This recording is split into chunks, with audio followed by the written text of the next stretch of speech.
Welcome to Chapter 9, Physical Security and Access Control. Physical security is often the branch of security most overlooked by cybersecurity professionals. Organizations that are diligent about creating strong passwords and monitoring their firewalls and intrusion detection systems aren't always as thorough with physical facilities. So we're going to look at ways to protect these facilities. So what we're talking about is actually someone getting into our computer room.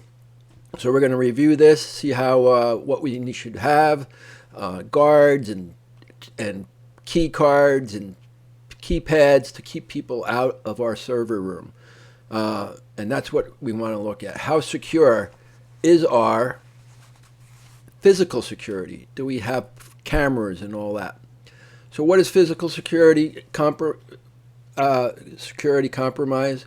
How to design a comprehensive physical security plan.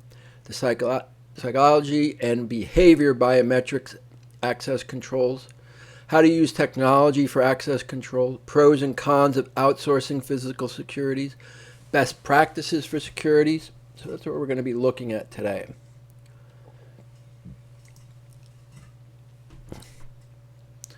So what is the physical security?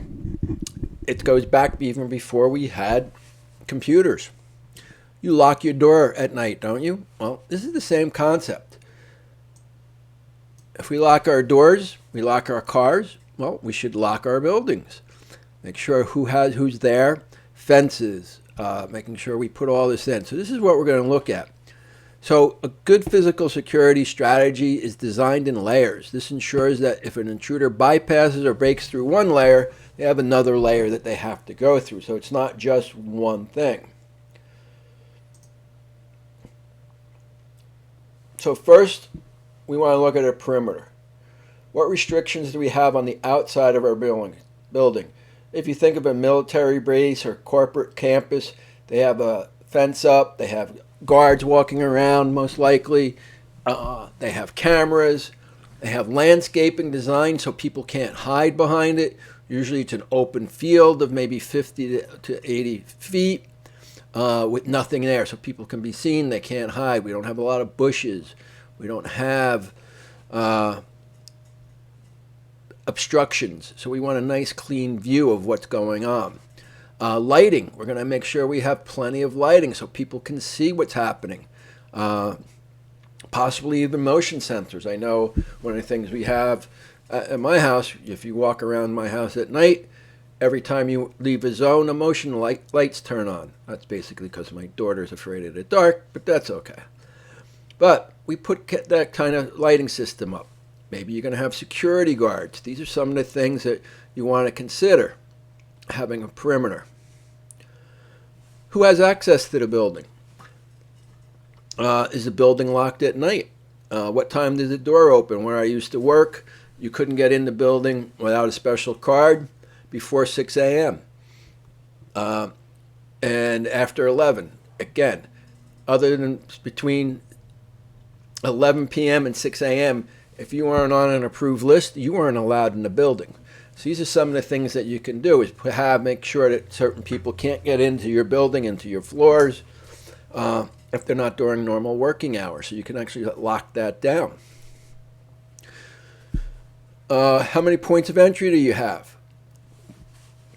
If you have an elevator, does it go to the basement? Do you have to have a key activated to use the basement, or a card or something on that order to get into one of the floors? So these are some of the things we want to look at as we're going along. If you're in a high traffic area, you might want to put up bollards, or you see the walls that go up to prevent cars from getting through. So these show some things that you can do if you're security guards to prevent cars from getting into the thing. Non-sensitive work areas. Do you have a common area, maybe a lobby? You let people in there, but you don't let them pass that. You're either going to have that as an on guard, maybe security cards, and not only that, but you want to train your people not to let people in. Like if you're walking in, you don't hold the door for someone. I know it might sound rude, but these are some of the things that we need to do. Government facilities are a lot stricter. And if you look on page 185, you can see the different levels and the number of people that they have that we have to take into account. And especially the computer room. That should only be people who are going to be working on computers. It shouldn't be everyone in your IT department. A programmer has no reason to get in there. They're doing all the work remotely now anyway. But who has to touch the servers? And one of the companies I worked at, T-Mobile, my boss didn't have access to the server room because he was never going to touch the server. I had access because I was doing programming and I had to get into a server room, but my boss would never have access. So these are some of the different things that only give access to who needs it. Limit that. And this way, the less people have access to it, the less likely something's going to happen.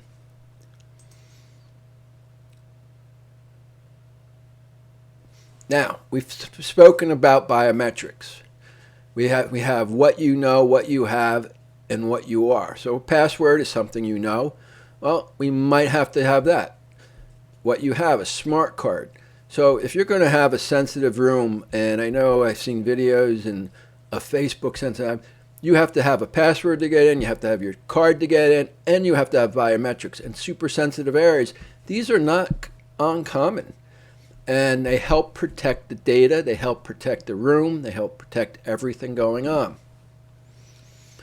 So you're going to use possibly biometrics to get into the server room, where you got to put your badge and the eye scanning or your fingerprint. How it basically works, you got to enroll, and then you have the verification. And then this way you can make sure that it gets there. Let's see. You can have hand geometry, facial recognition, behavior, how fast I'm typing, my signature analysis, voice recognition. These are all different versions of biometrics that we can use. And depending on the level of security you want, this is what will work for you. Obviously, we always have to worry about false acceptance rates and false rejection rates. So the false acceptance, that imposter will be recognized. That's a type 2 error. False rejection is that the legitimate person's rejected. That's a type 1. Now, if a type 1 is rejected, chances are they can just re-log in, resubmit it, they'll get in unless there's a problem with their login. But these are some of the things that we want to look at.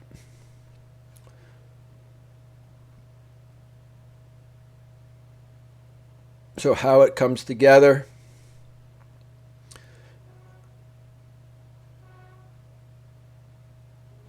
Now, there might be some legal issues that we need to make sure we don't violate.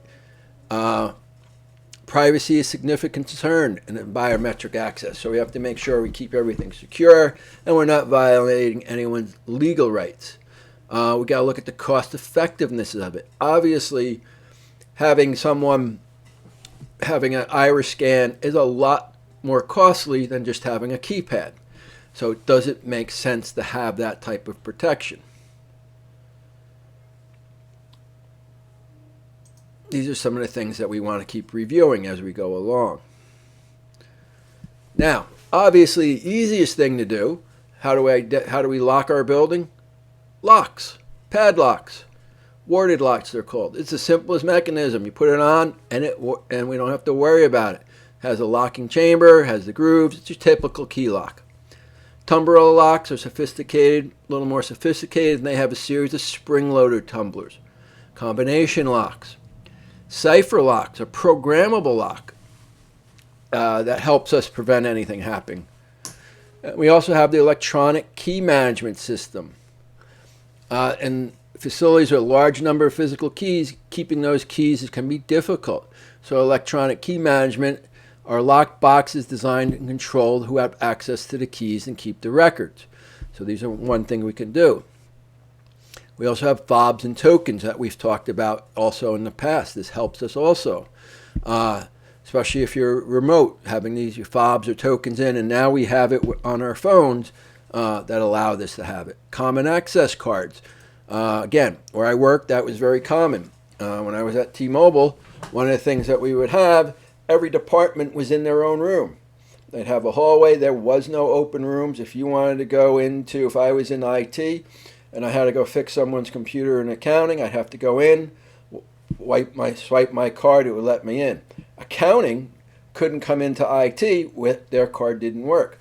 So this also helped limited the movement of employees in large organizations. This is a great way to go also. Because not only that, but they can track where I am in the building.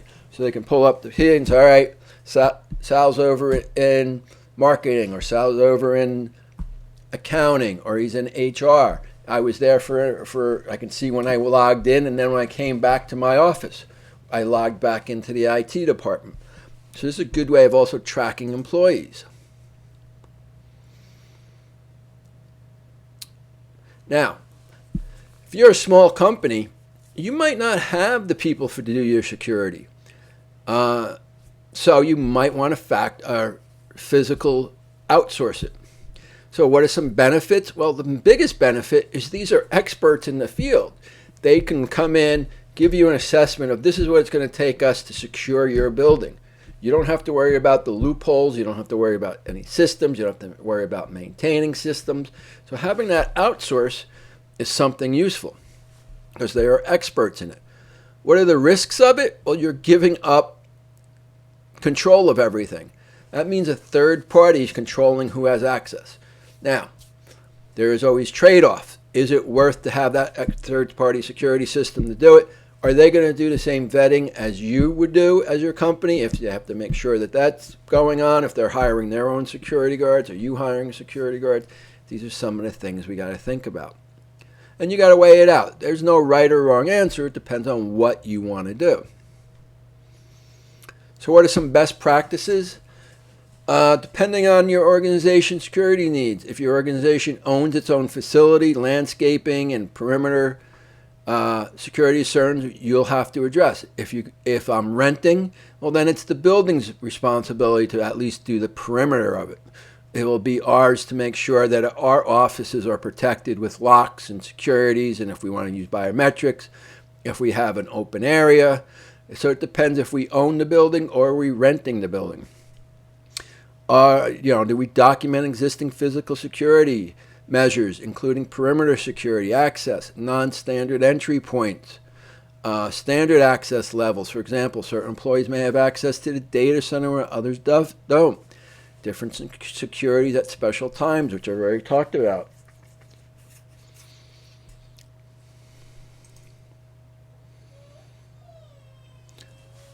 So, summary. No one physical security method is the answer to the organization access control needs. Many methods must work together to create a strong net of security. Perimeter security must be in place to deny an intruder access to the building. But if an intruder does get past the perimeter, there should be some other methods of access control to protect the most sensitive data. The goal of any security plan, whether implemented in-house or outsourced, is to make access convenient for authorized users and difficult for intruders. Thank you.